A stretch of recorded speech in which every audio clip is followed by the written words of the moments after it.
বহুলকাঙ্ক্ষিত নির্বাচনের পর বাংলাদেশ ক্রিকেট বোর্ডের শুরু হয়েছে নতুন অধ্যায়। নির্বাচনের পরদিনই কাজে নেমে পড়েছেন নবনির্বাচিত সভাপতি আমিনুল ইসলাম বুলবুল, সহসভাপতি ফারুক আহমেদ, সাখাওয়াত হোসেন সহ পরিচালনা পর্ষদের সকল সদস্য।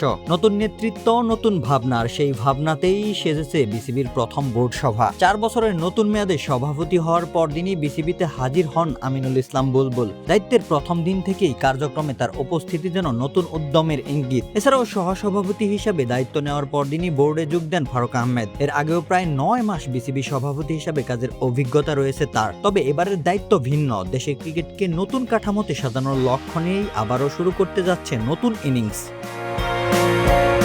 প্রথম দিনের বোর্ড সভার সৌন্দর্য আরো বেড়ে গিয়েছে সভাপতি বুলবুল ও সহসভাপতি ফারুক আহমেদের পাশাপাশি বসে থাকার দৃশ্যটিতে। বাংলাদেশ ক্রিকেটের দুই অভিজ্ঞ মুখ, দীর্ঘদিনের পরিচিত এই জুটি এবার একসাথে কাজ করবে বোর্ড পরিচালনায়। এছাড়াও সভায় উপস্থিত ছিলেন দুই নবনির্বাচিত পরিচালক, সাবেক ক্রিকেটার আব্দুর রাজ্জাক ও খালেদ মাসুদ পাইলট। তবে নির্বাচিত পরিচালক গায়ক আসিফ আকবর কিন্তু আসেননি। মাঠে যাদের নেতৃত্বে জিতেছে বাংলাদেশ, এবার বোর্ডরুমে তারাই ভাবছেন দেশের ক্রিকেটের ভবিষ্যৎ নিয়ে।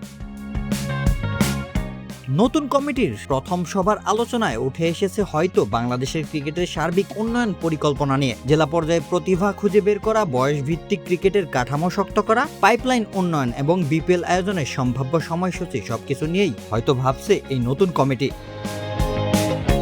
রোশন মনির, আলটিমেট স্পোর্টস।